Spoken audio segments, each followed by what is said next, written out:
यीशु मसीह के कीमती नाम में मैं आप सभी का अभिवादन करती हूँ और आज इस संडे सर्विस में इवेंशियल मिनिस्ट्री की तरफ से मैं आप सबका स्वागत करती हूँ। और आज के वचन के लिए हम देखेंगे मत्ती रचित सुसमाचार उसका 8 अध्याय उसका 28 से 34 वाक्य। जब वह उस पार गदरेनियों के देश में पहुंचा तो दो मनुष्य जिसमें दुष्ट आत्माएं थी कब्रों से निकलते हुए उसे मिले। वे इतने प्रचंड थे कि कोई उस मार्ग से जा नहीं सकता था। उन्होंने चिल्लाकर कहा, हे परमेश्वर के पुत्र, हमारा तुझसे क्या काम? क्या तू समय से पहले हमें दुख देने आया है? उनसे कुछ दूर बहुत से सुअरों का एक झुंड चर रहा था।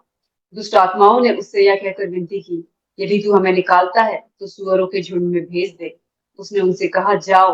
और वे निकलकर सुअरों में बैठ गई और देखो, सारा झुंड ऊपर से झटपट पानी में जा पड़ा और डूब मरा।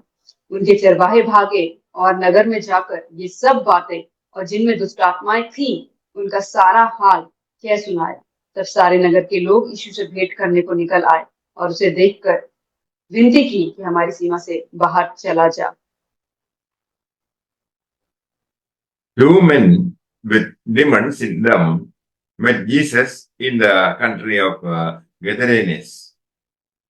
और गदरेनियों के देश में दो मनुष्य ऐसे थे जिनमें दुष्ट आत्माएं थी, वो यीशु मसीह से मिले। They lived in cemetery and were so dangerous that no one could go through that area. और वो कब्रों में रहते थे और वो इतने ज्यादा खतरनाक थे कि कोई भी उस जगह से भी होके नहीं गुजरता था। The demons in them cried out, saying, "What do we have to do with you?" और जो शैतान उनके अंदर था वो यीशु मसीह को देख के कहने लगे कि तेरा हमसे क्या काम? Have you come here to torment us before time? और क्या तू यहाँ पे आया है कि समय से पहले तू हमें दुख पहुंचाए? The demons wanted to avoid that time as long as possible. और दुष्ट आत्माएं जानती थी कि उनके सताव का समय आएगा, तो वो चाहती थी कि जितना ही उसको डिले कर सके उस समय को उतना कर दे। A herd of pigs was feeding in the distance. और वहां पे एक पास में ही एक सुअरों का झुंड चल रहा था। The demons begged to send them into that herd of pigs. और तब उन शैतानों ने उससे विनती की कि जो सुअरों का झुंड जहाँ चर रहा है उस उनको वहां डाल दिया जाए। Jesus said to them, "Go." तब यीशु मसीह ने कहा कि जाओ। And they came out and went into the house. और तब वो दुष्ट आत्माएं उस मनुष्य से निकलकर उन सुअरों में बैठ गई। The house would not tolerate being possessed by the demons, and they rushed into the sea. और जो सुअरों में जब वो जो दुष्ट आत्माएं चली गई तो वो सुअर उन्हें झेल नहीं पाए और वो पहाड़ पे से नीचे गिर गए। The people of the city, having lost their hopes, rejected Jesus. और वहां के लोग जिन्होंने उन सुअरों के झुंड जिनके थे जिन्होंने खो दिया, उन्होंने यीशु मसीह को ग्रहण नहीं किया। They wanted their unclean hopes, but did not want Jesus. और वो अपने उस जो अशुद्ध जो सुअर थे वो उन्हें चाहते थे, लेकिन यीशु को नहीं चाहते थे। The great deliverer has come, but they tell him to get out. और एक महान जो छुटकारा देने वाला उनके पास था, लेकिन उन्होंने उसको ग्रहण नहीं किया। Christ conquered the devil. और यीशु मसीह ने जो है वो शैतान के ऊपर विजय प्राप्त की।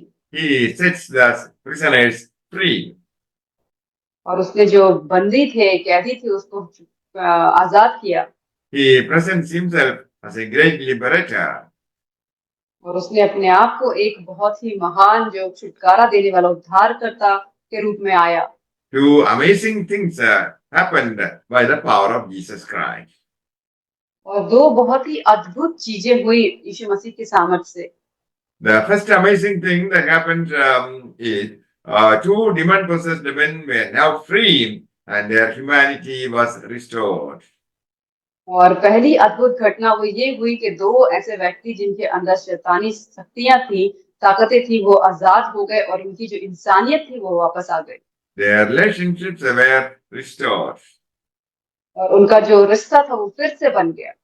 The second amazing thing that happened was a large herd of pigs was destroyed.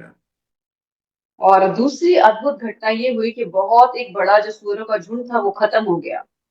Jesus forces a choice love of Jesus Christ or possessions and wealth. और यीशु मसीह ने एक चुनाव करने के लिए हमें बताया कि यीशु मसीह का प्रेम या फिर ये धन दौलत। They begged Jesus to leave their territory. और उन्होंने यीशु मसीह से प्रार्थना की कि वो उनके राज्य को छोड़ के चले जाए। 2,000 pigs drowned for one man.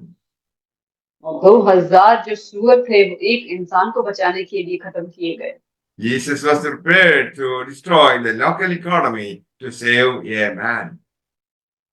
और यीशु मसीह तैयार थे कि जो स्थायी जो अर्थव्यवस्था है उसको भी खत्म करने के लिए एक इंसान को बचाने के लिए। May the Lord bless you all with these words. Amen. परमेश्वर आपको इन वचनों के द्वारा आशीष करे। आमीन।